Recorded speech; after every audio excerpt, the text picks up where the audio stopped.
Hi everybody. Hey guys, it is Melanie and Mitro, and we are here for our third week of our Business Tip Tuesday series on spouse support. And right before we went live, we were fighting over the right angle of the... Not fighting. There was no argument on my side. She looked weird in the camera. So anyways, Matt's like, we're going live, and he just hits the live video. So anyways, guys, this is real life, and we're here to kind of give you our third week of business tips. And so we kind of outlined, we've got these notes sitting here in front of us, and we're going to talk to you a little bit about what sort of was the role that Matt took once he got over sort of the stigmatism of, Beachbody, and once he really understood what the business was all about and saw my vision and began to create that support, what were the things that he first took responsibility of so that we could make this business work for our family. And then he's going to talk about his progression to now what he does in the business, even just 5 years later. All right. And then I'm going to talk to you a little bit about what are the things that I have done as the wife and as the business owner to uphold sort of my responsibility and make sure that I have good communication. All right, so that's what you guys are going to get from us today. I love reading the comments and knowing that this has been helpful for you guys.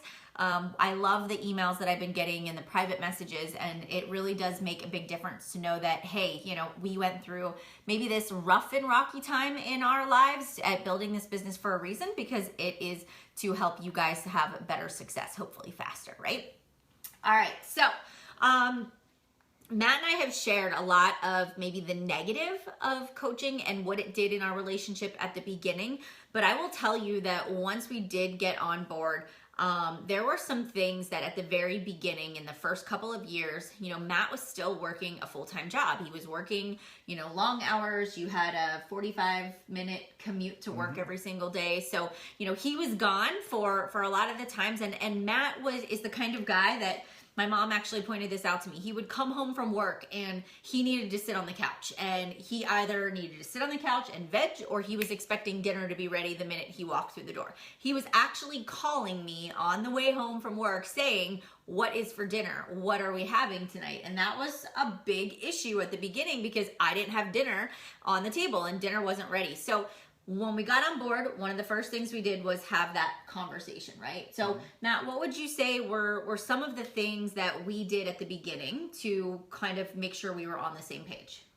It typically started on Sunday nights when we would kind of review the plan for the week. So what were the kids' activities? What were her work activities? And look at my schedule and say, is there any nights that are going to be conflicting that we have to figure out and do something different with? And we would start there. So, and then we would begin the negotiating process of who would cook what day. So if she was working on Monday, Wednesday, Fridays, we typically said, all right, well, what time are you working to? Oh, I have calls until 5:30. All right, well, I get home.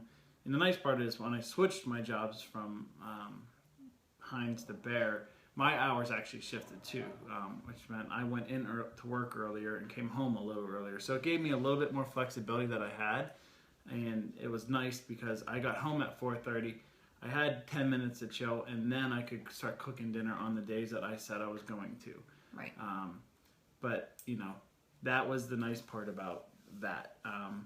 Then once we got past the dinner part, it started coming into the littler things of, I have calls tonight. So that put me into, I'm putting the kids to bed and getting them ready and making sure. Oh, at this time, we didn't have homework, because thank goodness, because that would have been a whole different world. But with, getting them bathed and showered and making sure that mommy gave them a kiss before she closed the door and said, I'm going to work, and it was my time to get them upstairs, get them tucked in, and then that was my time to veg after that. Right. Even on the weekends, Saturdays and Sundays, I would get up early. I'd get up at 5 o'clock, even if it was a rest day, and I would sit and do some work. And if the kids would wake up early, you know, you would get out of bed and you'd get them breakfast and you'd get the morning started so that I could finish up what I was doing so that we could then have the rest of the day together. So then I wasn't sort of rushing through the rest of the day to try to find pockets to fit in the extra things that I wanted to get done. So I would say those are some of the biggest things. I think too, you picked up responsibilities around the house too. So one of the things we decided was laundry, right? I do it, I fold it, and then she's OCD when it comes to putting the kids' clothes away. So she still gets to put them away even to today. Yeah. I like George, she likes to hang everything. So it was one of those things that we still haven't compromised on that one yet, but it's still work in progress. Yeah, but at least the laundry's getting done, right? So Matt takes the responsibility of actually doing the laundry. And then, you know, right now, because the kids are at school during the day, I will, you know, put in my earbuds and I'll talk on the phone to my coaches and I'll just put away the laundry and hang it up. And that sort of is, I try to multitask as much as possible whenever I can. So. Yeah. And then with her meal plans, I take those and then I do the grocery shopping. So Bryce gets dropped off at school, or even he's my shopping buddy in the mornings at times. And we get the meal plans done, get them in the cart, and then we kind of know what. Right. And that's now what we do. So yeah, but even then I was still grocery shopping. You were doing at nighttime. It would be on Sundays or during the evenings. You would do the grocery shopping. I'd make the meal plan. You'd do the grocery shopping. Yeah, yeah. So that went on for. I mean, when did you actually leave your job? Was it 2015, 14? It'll be 2 years this spring, right? Yeah. Yeah. So 2015. 15. So we did this for since 2011, like 4 years. Mm-hmm. Yeah, we did this for 4 years where we sort of just kind of piecemealed things together. We hired a cleaning lady, so at least twice a month the house got a good deep clean, and then I ran the sweeper or you ran the sweeper. Yeah. I ran the sweeper. And Matt's really good at organizing piles. I'm really good at making piles. I'm really good at cleaning, and he's really good at clearing the clutter. And so we just know that about each other, and we joke about it, but that's just our personality. So we've just learned to work together. And for your husbands, real quick, you know, my ideal life was not to be the stay-at-home dad. It was never one of those things that I woke up and said, keep going, hon, because, I mean, my plan, and if you would have talked to me even before the snowy morning that I was up at 4:30 in the morning saying I got to shovel the driveway, get work out, get out the driveway to do this, you know, it was to work. And I still plan on working. This is just to support her right now. Right. So this is making her the focus of, you know. So let's actually talk about that. So, you know, that is a good point. You never wanted to leave your job. You never wanted. And that was, even we talked to husbands and spouses when we would go on Success Club trips. And even when we went on our first Elite 10 trip, the first year was top 10, you still told everybody there that you weren't going to leave your job. But it came to this one snowy morning and we were working out. We were doing Insanity Max 30 together. And it was snowing and it was miserable. And I just looked at Matt and I had, it was payday, it was Thursday. And I had totaled up what I had made for the week from my multiple business centers. And I just said, why, Matt? Why are we doing this to ourselves? Why are you going to work, you know, and we're killing ourselves. We have, you know, I'm working as hard as I can. We're not spending time with one another, and we love each other and we actually do want to spend time together. But it's just like we're being pulled in two separate directions. And so I would say it took you from that moment about 2 months before you actually analyzed the numbers in your head and you figured out if we could get health insurance and how much that was going to cost. And we spoke to kind of an outside person, you know, a financial advisor, to ask if we were making the right decision. And they were like, you're crazy. You're crazy not to make this decision. You could live, you know, a very comfortable life. And so we made that call to have you actually quit your full-time job. And that was a hard, really hard decision. Yeah. And it wasn't easy. I mean, we were essentially changing our complete dynamic altogether. So that was a big transition, but it was the best thing that we could have ever done. We actually get to spend more time together now than we ever did before. So 2 years ago, Matt left his full-time job and then our roles changed.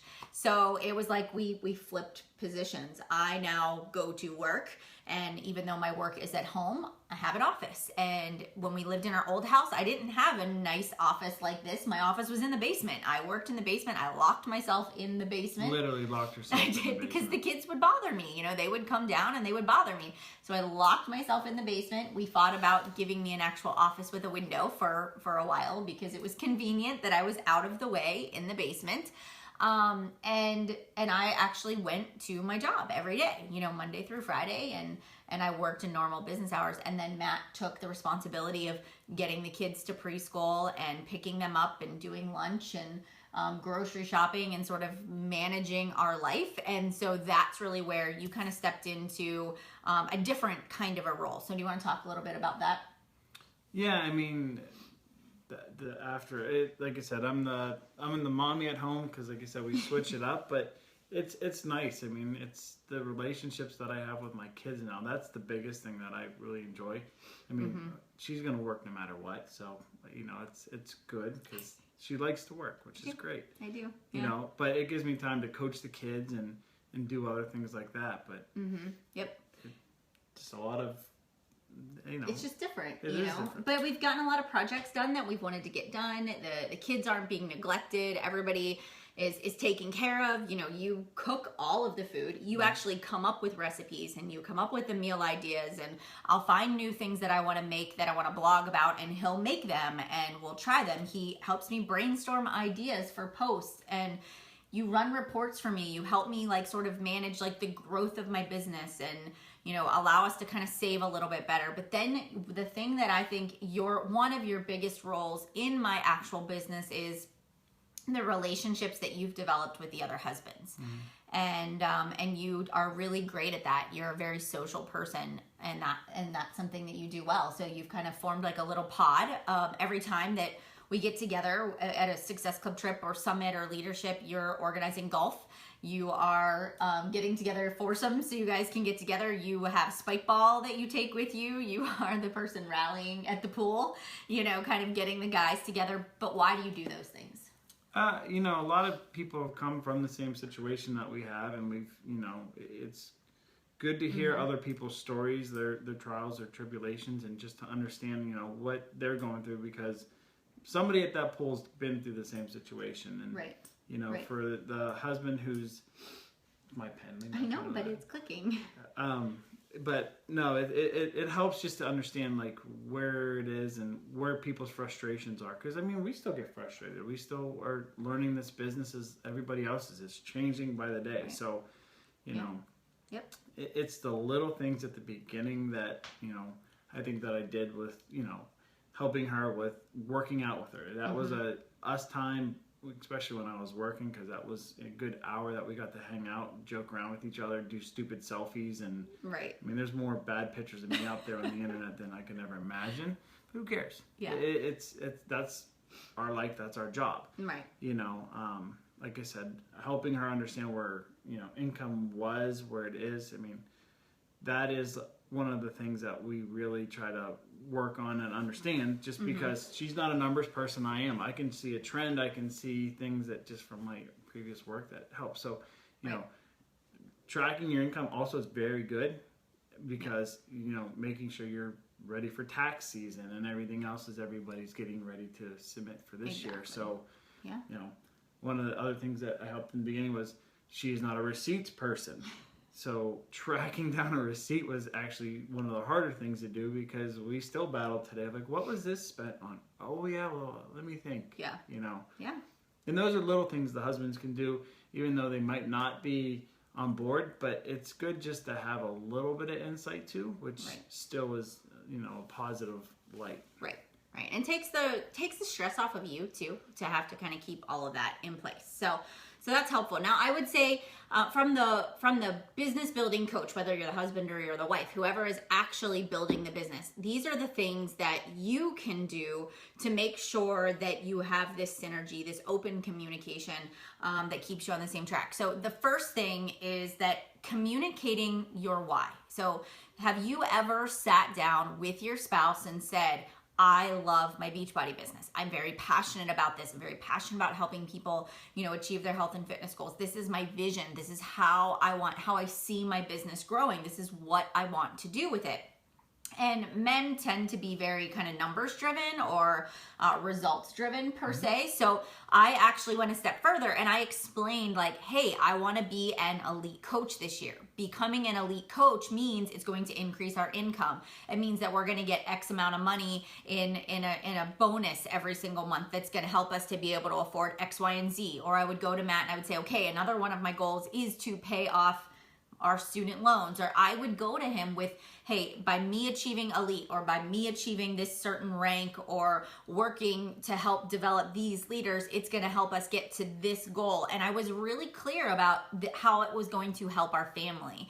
And I am also very clear with, hey, this goal is going to take some extra time. So even when I was going for elite my first year and then the next year when I was going to become a superstar diamond coach, I was clear. I was clear that I was going to have to go through a qualification period and that was going to require me to have to be more hands-on, and I was going to have to be available to take calls, and we weren't going to be able to go out to dinner on a Wednesday night because that's the close of business, and a lot of times I had to help fix some issues or guide coaches through scenarios. And so I communicated that with Matt, which allowed him to say, okay, I understand that this 6-week period is short term or this situation is short term, but it's going to have a benefit on our family too. So I communicated that every week to you, kind of what was going on in my business, right? And it reduces the stares and the grumpy looks and the quiet car rides that you have that she's sitting there working on her phone or doing that. So you kind of just,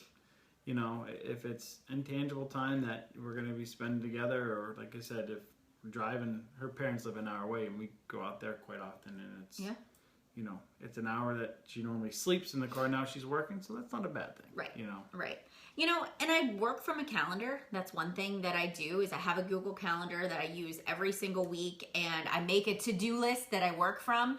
And I am diligent about making sure that when I go into my office and I shut the door, that I actually am doing things that build my business. And you said this last week, like she's not in there online shopping, maybe like randomly, I might do that, more so now than before. But honestly, like when I go into work, if I wasn't getting results, if I was working in my office 8 hours a day, 5 days a week, and I wasn't making a paycheck or I wasn't getting sales or signing up coaches, there would not be this same understanding. Matt would be like, I'm going back to work if you aren't going to produce the results. Like we have to make this is our income. So if you're looking at this and saying, man, I really want my spouse's support, you have to make sure that you're focused on the behaviors that are building your business to show that income. If you're saying, I need extra time to make a goal happen, then you got to make that goal happen. Or like, for example, if you're struggling to make a goal happen and you're doing everything in your possible power, you got to communicate that. Like, I'm having an issue with this.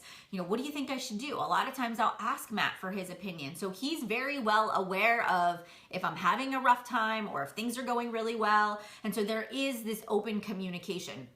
And there's a responsibility that I have to my business to produce the results so that I can continue to have the support and we can continue to grow the business that we have grown. So anyways, I just think that's what you guys can do on your end is the clear communication, working from a list, making a schedule, communicating that to your spouse. And then two, I think on Matt's part, there's no ego. He's like, we do this as a team. This is our thing, and people can make jabs at you as much as they want about, Matt doesn't have to go to work, and he gets that. He gets that from, his buddies every once in a while, but it's like, hey, at least I get to see my kids on Monday morning, at least I get to have breakfast with them and make them lunch and play Mario Kart, which is what he was doing 2 minutes ago with Bryce, so it's just, there's no ego, and I would never say to Matt, I would never put him down for not working. You work probably, I know what it's like to be a stay-at-home parent. You work twice as hard, and I think it's more emotionally stressful. It is way easier to go to work and shut the door and do a job during the day. So I respect what he does for our family. He respects what I do. We look at this as something we do together, and while it's not traditional and it doesn't look what people may call normal, this is our life, and we own it and we love it. So anyways, any last remarks before we close things out? No, the one thing, like I said, a lot of people, I know live by her money, his money, and then they take bills. That was one thing that we worked on. It was especially whenever we went and she wasn't even doing Beachbody, to one account, because that was our money, and we still look at it today as our money. It doesn't matter who makes it, where it comes from. Yeah, it's we don't look at it or play that up or down. So it helps too. Right. So guys, we hope that this was helpful at kind of dividing and conquering. Maybe sit down and make a list with your spouse of ways that, and maybe you brainstorm the list first and you say like, all right, these are the things that I could be better at. And maybe you think of all of that ahead of time. And then from there, you move on to, okay, what can we do together as a team? And then you start to create a plan. And at the end of every week, you just reevaluate it. What worked? What didn't work? What can we tweak and change for next week? And you just keep going until you get a rhythm and a flow that works for the two of you. So those are our suggestions for Business Tip Tuesday this week. Next week actually is the last week. We're gonna wrap it up, and you guys have been sending me questions. So I'm going to print those out, and we are going to do a Q&A session. So a question and answer session next Tuesday. Are we gonna do it Tuesday? You're gonna be out of town until Monday night. Yeah, right? I'm back. Okay. Be here. We'll be here Tuesday. We'll be here next Tuesday. All right, guys, have a really great week, and thanks for tuning in. We'll see you later. Bye, everybody.